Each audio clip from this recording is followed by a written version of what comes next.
Hello दोस्तों, आज हम बात करेंगे इस वीडियो में कवि गोपाल सिंह नेपाली के जीवन के बारे में, उनके जीवन से जुड़ी घटनाओं के बारे में, कुछ कहे अनकहे पलों के बारे में और उन्होंने किस तरीके से प्रसिद्ध गीतों को लिखा।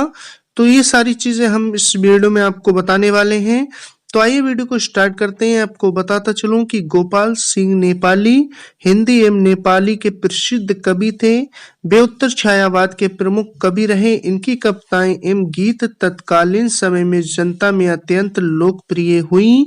इनकी रचनाएं देश प्रेम से लेकर मानवीय संवेदनाओं की उन सूक्ष्म अनुभूतियों को अभिव्यक्त करती हैं जो हर मनुष्य के जीवन में और जीवन की दिशा में महत्वपूर्ण भूमिका अदा कर सकती हैं। गोपाल सिंह नेपाली ने कई हिंदी फिल्मों में लगभग 400 गाने लिखे। उन्होंने हिंदी फिल्म जगत में निर्माता और निर्देशन का भी कार्य किया। नेपाली बहुमुखी प्रतिभा के धनी थे। वे एक पत्रकार भी थे। उन्होंने पत्रिकाओं का संपादन किया।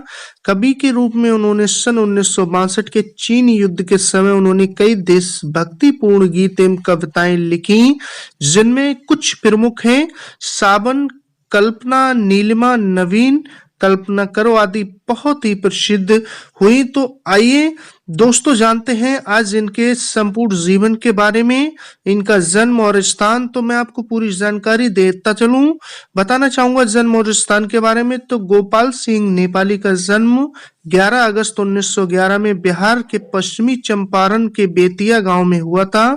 इनका मूल नाम गोपाल बहादुर सिंह था।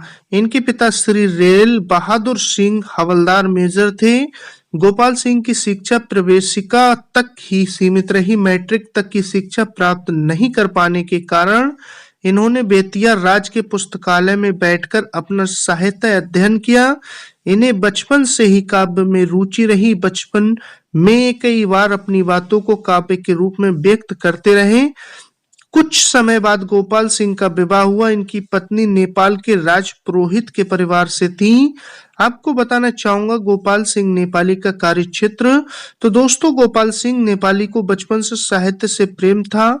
कविता लेखन करते हुए मात्र 22 वर्ष की आयु में 1933 में उनका पहला कविता संग्रह उमंग प्रकाशित हुआ।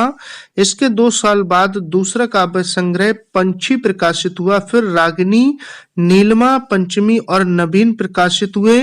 नेपाली ने पत्रकार के रूप में सूर्यकांत त्रिपाठी निराला के साथ शुद्ध मासिक पत्र में और बाद में रतलाम टाइम्स, पुण्यभूमि तथा योगी के संपादकीय विभाग में काम किया।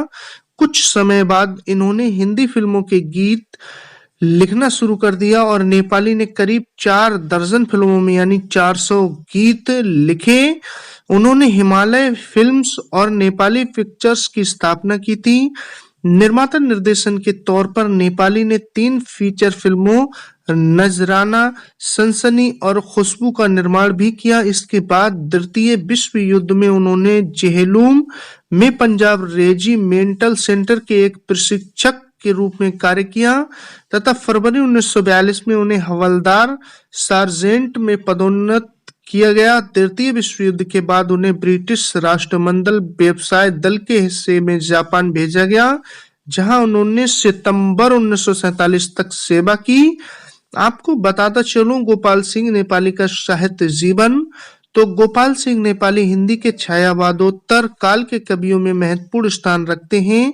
उन्होंने अपनी कविताओं और गीतों में देश प्रेम, प्राकृतिक प्रेम तथा मानवीय भावनाओं का सुंदर चित्रण किया है।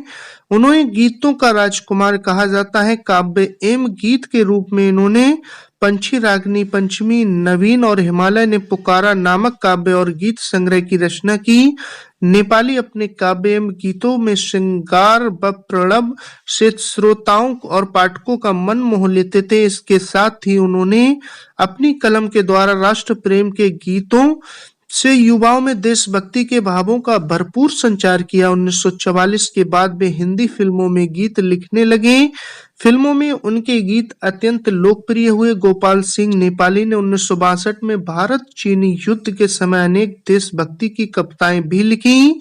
आपको बताता चलूं गोपाल सिंह नेपाली की रचनाएं, जो कुछ प्रमुख रचनाएं हैं: उमंग, रागनी, नीलमा, पंछी, पंचमी, सावन, आंचल, नवीन, कल्पना करो, रिमझिम, बसंत गीत, हमारी राष्ट्रवादी, हिमालय ने पुकारा, भारत, गगन के जगमग सितारे।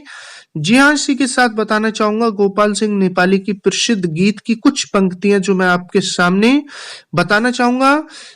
अपनेपन का मतवाला था, भीड़ों में भी मैं खो न सका, चाहे जिस दल में मिल जाऊं, इतना सस्ता मैं हो न सका। देखा जग ने टोपी बदली तो मन बदला, महिमा बदली पर ध्वजा बदलने से ना यहाँ मन, मंदिर की प्रतिमा बदली, मेरे नयनों का श्याम रंग जीवन भर कोई धो ना सका। ये इनके प्रसिद्ध गीत में से एक गीत था जिसकी कुछ पंक्तियां मैंने आपको बताई। इसी के साथ इनको स्वतंत्रता बाद नेपाली की प्रसिद्ध कविता नवीन कल्पना करो की पंक्तियां भी बताना चाहूंगा।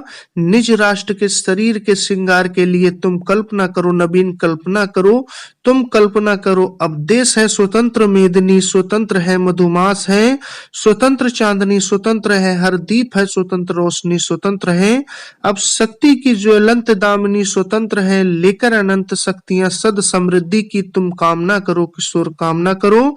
इनकी प्रसिद्ध कविता थी। इसी के साथ बताता चलूं कि इनकी मृत्यु तो बताना चाहूंगा कि 17 अप्रैल 1963 में मात्र 52 वर्ष की उम्र में भागलपुर रेलवे स्टेशन पर प्लेटफार्म नंबर 2 पर गोपाल सिंह नेपाली का देहांत हो गया। हिंदी साहित्य उनकी कविताएं एवं लोकप्रिय गीतों से सदैव सुसज्जित रहेगा। तो दोस्तों, ये बहुत ही अच्छे और प्रसिद्ध कवि थे। आपको बताता चलूं, इन्होंने काफी फिल्मों में गीत भी लिखा और इनकी रचनाएं भी काफी प्रसिद्ध थी।